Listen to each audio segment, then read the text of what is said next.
Vasudevaya.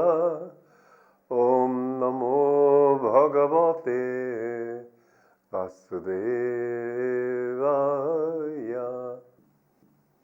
Today I would like to read from Conversations with Yogananda.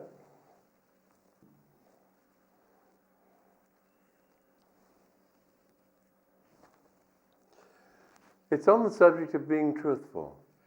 It's very important for one who is seeking truth to be truthful. But truthfulness is not necessarily brutal.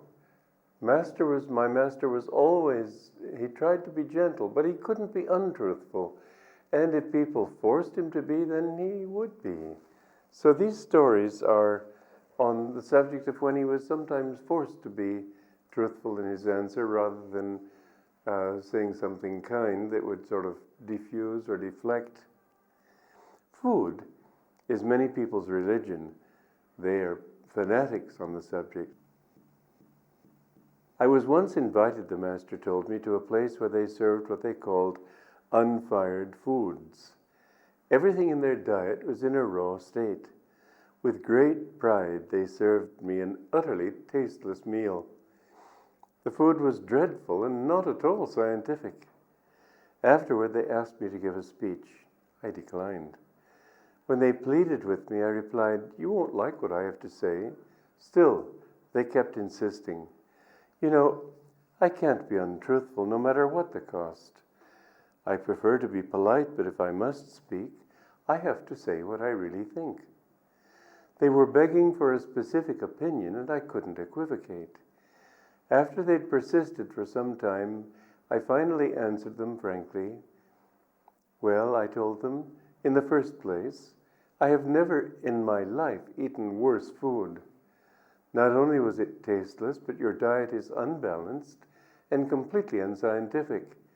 As you can imagine, they were in an uproar. "You don't know what you're saying," they shouted. "You will see that I am right," I replied firmly. "If you don't listen to me, 15 days from now, someone in this place will die because of this diet." That, in fact, was what actually happened.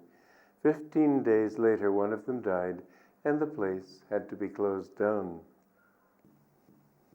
Another time, he said, I was invited by a famous choir to hear them perform.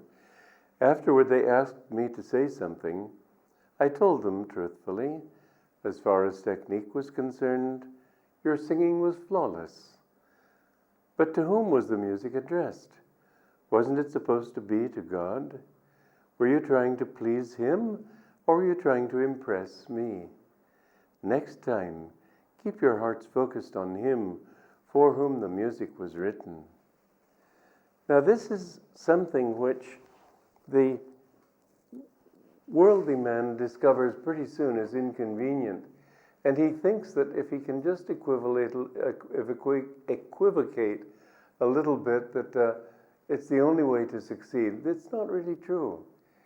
You will see that if you have that absolute truthfulness in everything, but kindness too, because my Guruji was always kind if he could be, and if he couldn't, he always put it in such a way that was as kind as possible, and if he had to be brutally frank, then it was still for their good. If you have to be or to say anything, if you are truthful, what you will find in practical terms is this, that the universe will support what you do.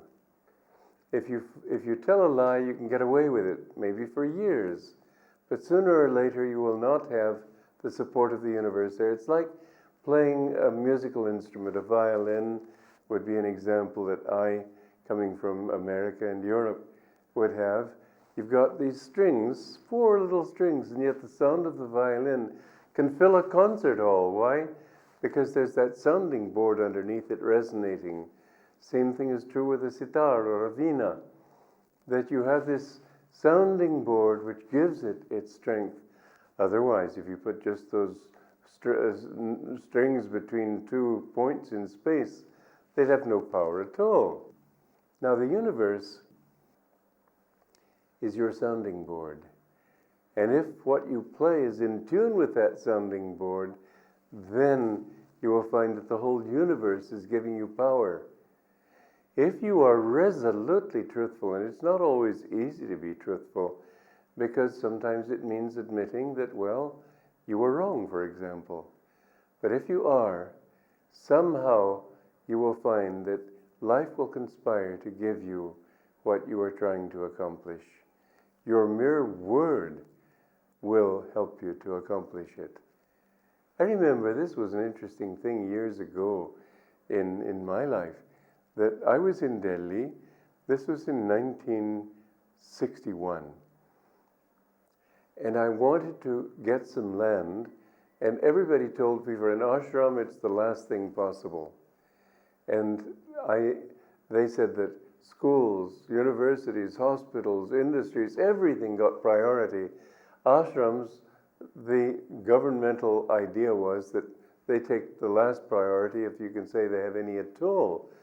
And so they laughed at me when I said I wanted to get land. But then I decided I wanted land in the Greenbelt area, and they decided I was just insane. But I couldn't get land anywhere else, so I decided, well, why not try to get land where I really would like it? I wanted to get land near Birla Mandir, which is pretty close to the center of town, where the Greenbelt sort of comes in and approaches that area across Mandir Lane. Anyway, all the auspices were against me, but I remember saying, by my will, it's going to happen. And because I'm a truthful person, somehow it did happen. I'm not going to give you the whole story, although it's quite an adventure, but I got to meet Nehru himself. He walked that property and he gave his blessings. Now, the end of the story was not that we got the land, because my own society turned against it, and against me for having dared to make such a big plan. And I was thrown out, and all those things which come in a human life. It was a great tragedy, which in the end turned out to be the greatest blessing I ever experienced, because it freed me to do the things my guru had actually told me to do. So it was a blessing, yes. Well disguised, yes, also. But the thing is that once you put your mind to something, you can't fail if you're a man of truth. And if everything you do, you make it a point to try to do it in tune with truth. Now, what you should do in your life then is ask yourself, is this what God wants? That's the most important question. Is this what is trying to happen? That's another very important question. Don't think in terms of your desire, because when you want something, like that property there in New Delhi, it's not that I wanted it, but I wanted it for God. And I felt God wanted it. And so I was in tune with something much bigger. I couldn't have done it myself. I'm just a little string. But with that sounding board beneath me, I could accomplish it.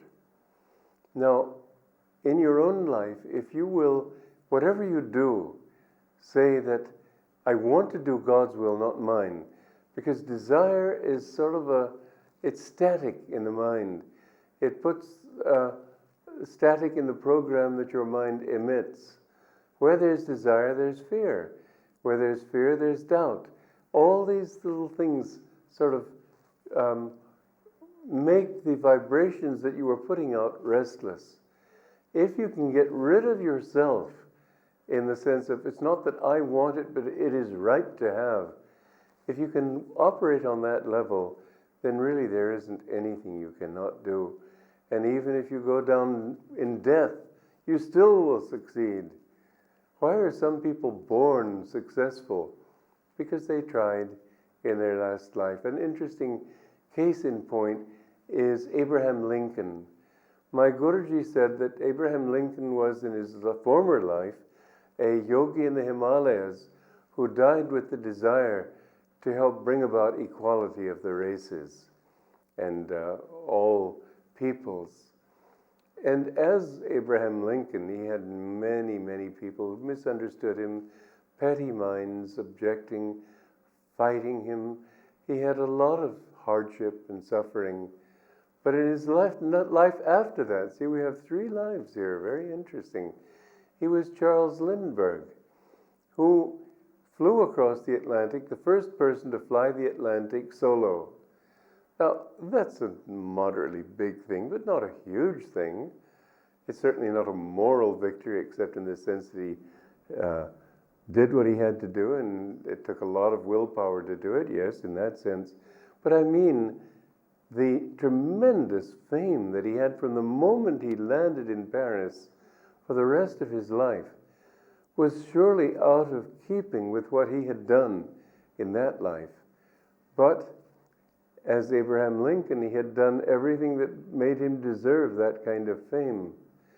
So you see that even if you fail or seem to fail or even die in the attempt, and Abraham Lincoln finally was assassinated, in your next life it will come to you. You cannot fail if you cling to what is true. So the idea is that if you want freedom in this life, if you want anything in this life, don't think you're going to find it in things. Find it in your own self. You are the boss.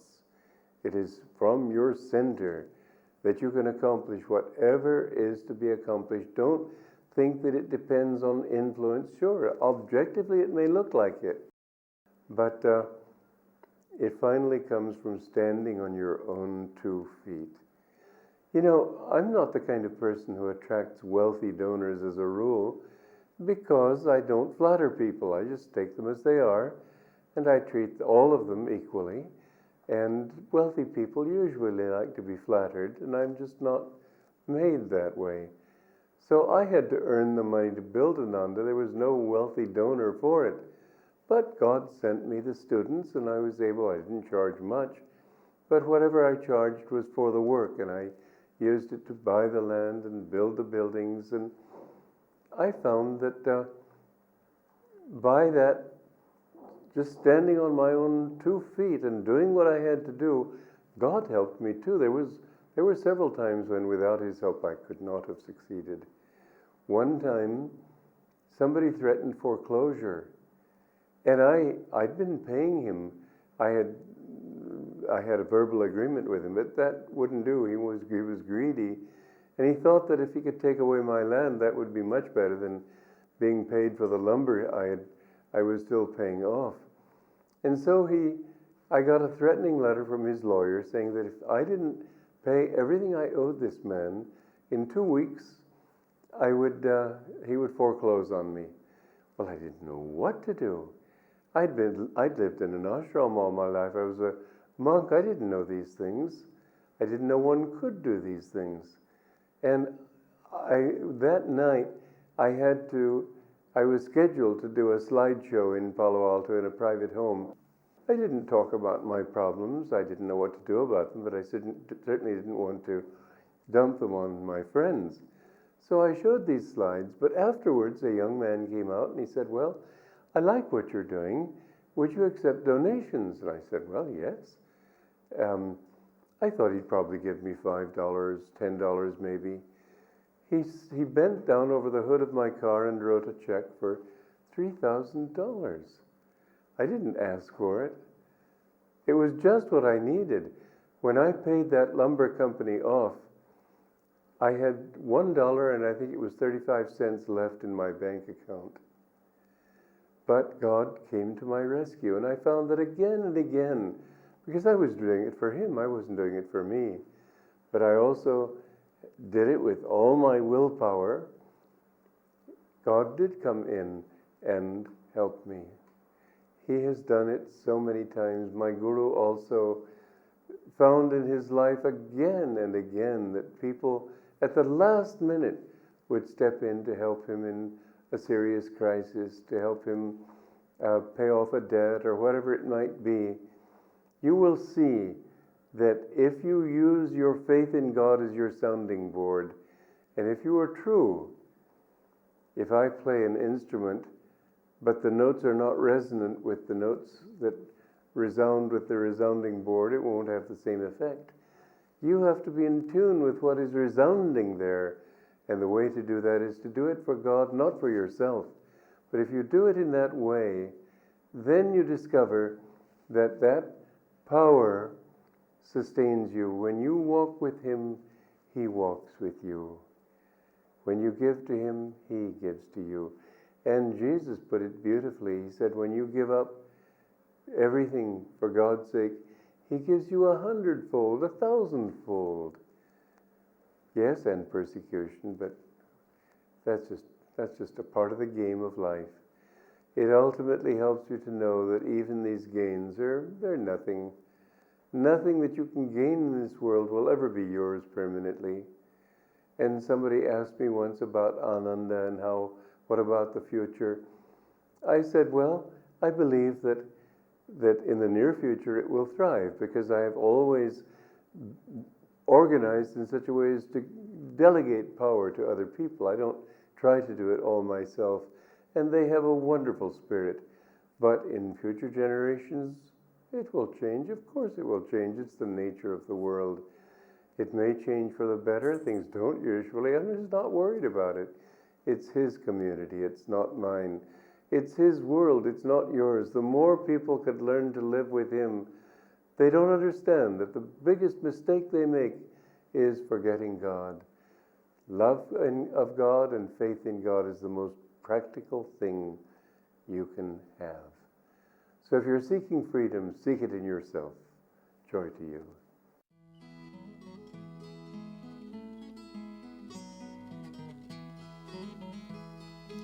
If you're seeking freedom in a revolution, oh, if you're seeking freedom, you won't find it there. For once the guns stop blazing, you'll find it amazing how the world can drag on just as before.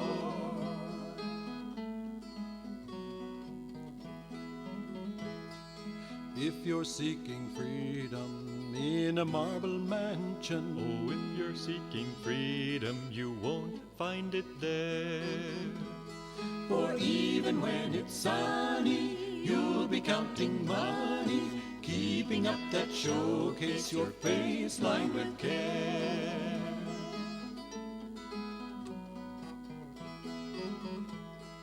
and if you're seeking freedom on a throne of power, oh, if you're seeking freedom, you won't find it there. For though men all obey you, what if they betray you? Tense you'll be and waiting for foes everywhere.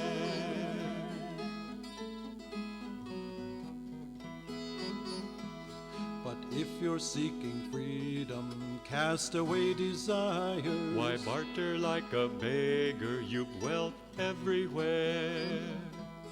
For never can you buy it, grasp and you deny it. Freedom can't be hoarded, it's free as the air.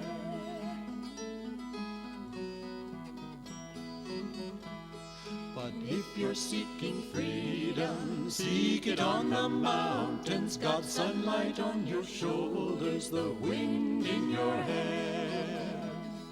For there's no one can hold you, boss about or mold you.